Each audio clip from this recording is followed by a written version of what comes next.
नमस्कार मंडळी, मी आहे प्रियंका पाटील. आर्य अनुभव माझ्या चॅनलवर तुमचं स्वागत आहे. तर बालीच्या डे 3 ला आम्ही गेलो नुसा पेनेडा आयलंडला. ह्या आयलंडला जाण्याआधी आम्ही आमच्या हॉटेलच्या आजूबाजूला थोडी सर्चिंग केली आणि तिकडे आम्हाला एका एजंट थ्रू 30 लाख IDR असं आमचा 5 जणांचा खर्च आला तिथे जाण्यासाठी. म्हणजे जवळजवळ एका माणसाचे 3200 रुपये असा खर्च आला. आणि त्यामध्ये ते इन्क्लूड होतं त्यांचं जेवण, तर हॉटेलपासून पिकअप ड्रॉप फ्री होतं आणि ते आपल्याला सकाळी 6 वाजता पिकअप करायला येतात आणि संध्याकाळी 7 वाजता आपल्या हॉटेलपर्यंत सोडतात. आणि त्यांची प्रायव्हेट कार सुद्धा असते, ती आपल्याला तिथे फिरवते. सकाळी 6 वाजता आम्हाला त्यांची गाडी घेण्यासाठी आली. आता ही गाडी आम्हाला फक्त त्यांच्या ऑफिसपर्यंत सोडणार होती आणि तिथून पुढे आम्ही बोटने नुसा पेनेडापर्यंत जाणार होतो. तर आमची सगळी प्रोसिजर करून झाली होती आणि आता आम्ही बोटमध्ये बसण्यासाठी जात होतो. बोटमध्ये बसण्यासाठी आम्ही सगळेच फार एक्सायटेड होतो. इथे मी तुम्हाला एक टीप अशी देईन की जास्त नाश्ता करून निघू नका, कारण बोटीचा प्रवास आहे, काही जणांना मळमळाचा त्रास होत असतो. तर तुम्ही नाश्ता कमी करा आणि निघा, असा मी सल्ला इथे देईन. नुसा पेनेडाला काही जण राहायला सुद्धा जातात. आम्ही फक्त 1 डे ट्रिप करणार होतो, त्यामुळे आमच्याकडे जास्त काही सामान नव्हतं. पण जे राहायला जातात ते त्यांचे सगळे लगेज या बोटीमध्ये कॅरी करतात. आम्ही इथे आमचे ID कार्ड त्यांना दिले आणि काही फोटोसुद्धा क्लिक केले.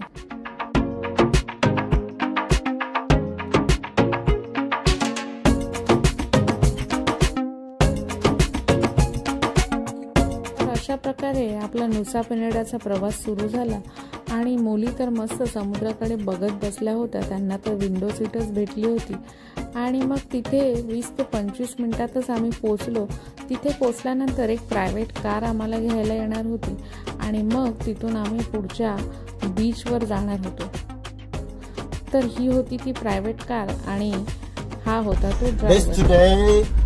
Go to Port Place for trip today. The name number 1 Broken Beach, and number 2 Angel Billabong, and 3 Clinking Beach. And finish you go to Clinking Beach, go to restaurant, lounge, and for the last place the name Crystal Bay Beach.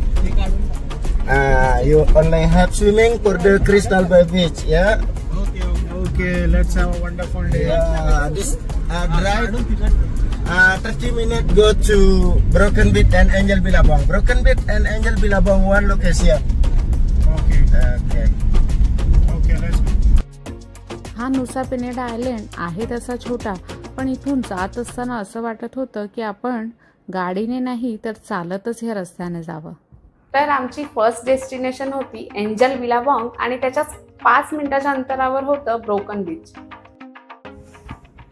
इथे आम्ही first डेस्टिनेशनला येऊन पोचलो होतो. ह्या बीचचं नाव होतं angel बिलाबॉंग आणि broken beach. हे दोन्ही प्लेस इथे एकाच ठिकाणी होते आणि इथे आल्यानंतर तर निसर्ग बघून आम्ही सगळेजण त्याच्या प्रेमात पडलो. इकडे तुम्ही प्रॉपर शूज घालून या, कारण इकडचे रस्ते एवढे व्यवस्थित नाही आहेत.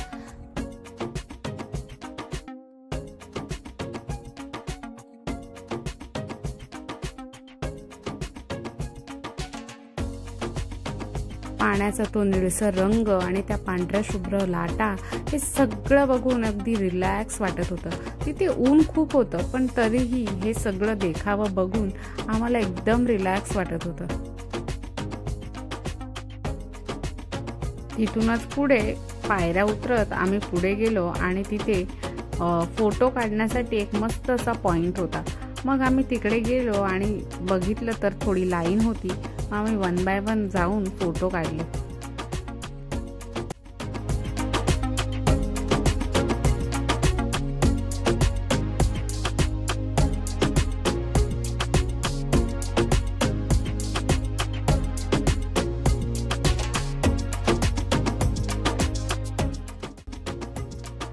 तिथून पुढे आम्ही ब्रोकन बीचला जायला निघालो आणि हे ब्रोकन बीच पण 5-10 मिनिटाच्या अंतरावरच होतं.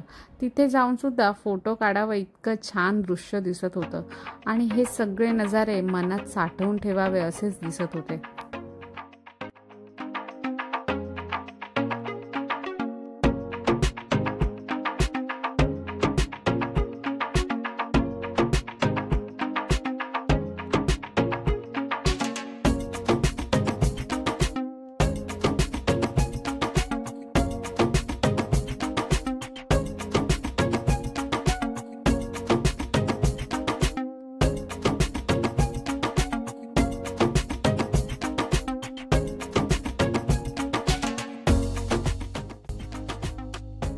आता आम्ही थोडं रिलॅक्स करणार होतो तर म्हटलं नारळ पाणी पिऊया। तर इथे नुसा पेनाडाला आम्ही एक कोकोनट घेतलेला आहे। कोकोनट वॉटरची साईज तुम्ही बघू शकता, केवढा मोठा कोकोनट आहे। त्याच्यामध्ये 3 माणसं आरामात पाणी पिऊ शकतात एवढं पाणी आहे आणि खूप गोड असतं। त्यामुळे आम्ही जेव्हा इथे बाहेर येतो कोकोनट वॉटर नक्की पितो। त्यानंतर आमची सेकंड डेस्टिनेशन होती किल्किंग बीच। ह्या बीचचा व्ह्यू खूपच छान होता, तुम्ही पुढे बघू शकता।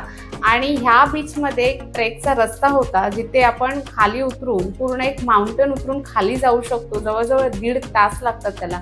आमच्यासोबत मुली होत्या म्हणून हा डिसिजन आम्ही घेतला नाही, पण तुम्ही जर कपल असाल तर हे नक्की ट्राय करा। इथून पुढे किल्किंग बीचला जात असताना हा रस्ता थोडा खडतर होता, खूप वळणावळणाचा होता, त्यामुळे भीती सुद्धा वाटत होती, पण एक्साइटमेंट पण तेवढीच होती। आणि काही मिनिटातच आम्ही त्या किल्किंग बीचला येऊन पोहोचलो होतो।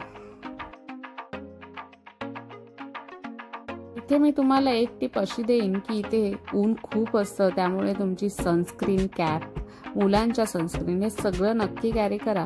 त्याने काय होईल, तुम्हाला टॅनिंग होणार नाही आणि प्रवास सुद्धा व्यवस्थित होईल।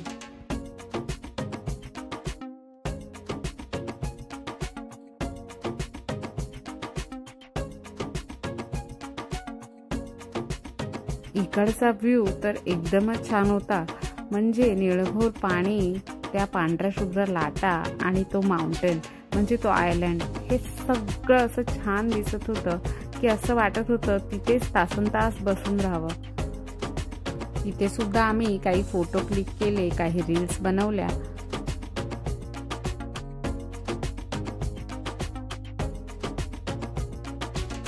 इथून पुढे उतरत तुम्ही बीच जवळ सुद्धा जाऊ शकता। या ट्रेकिंगला जवळजवळ 1.5 तास लागतात। तुम्हाला ते उतरत जायचं आणि पुन्हा तेवढंच चढत वर सुद्धा यायचंय। काही जण हे करतात, पण आम्ही केलं नाही कारण आमच्यासोबत मुलं आणि आई पप्पा होते।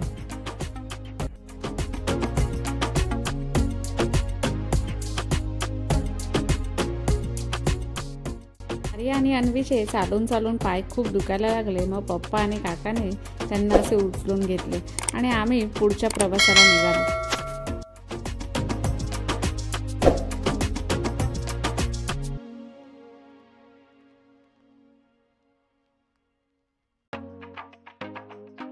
तर ह्या रेस्टॉरंटमध्ये आम्ही जेवायला आलो आणि त्यांचा फिक्स मेन्यू होता, त्यामधलंच काहीतरी सिलेक्ट करायचं होतं। जेवल्यानंतर आर्याला मस्त अशी एनर्जी आली आणि ती डान्स करायलाच लागली।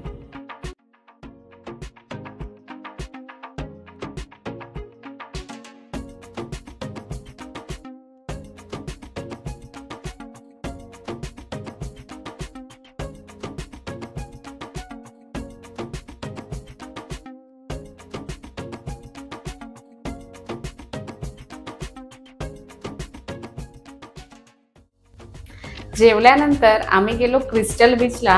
हा बीच खूप छान होता, पण इथे मुलींना किंवा आम्हाला सांगितलेलं तुम्ही इथे तासभर खेळू शकता, तुम्हाला स्विमिंग करायची असेल तर करू शकता। त्यामुळे आम्ही तिथे मस्त स्विमिंगचा आनंद लुटला।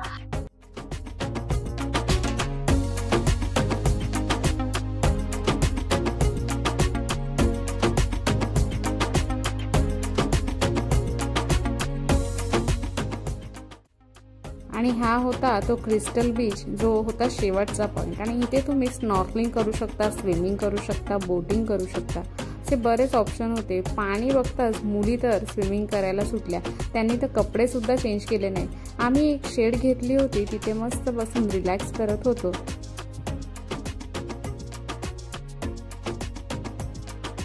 आम्ही निघालो घरी येण्यासाठी।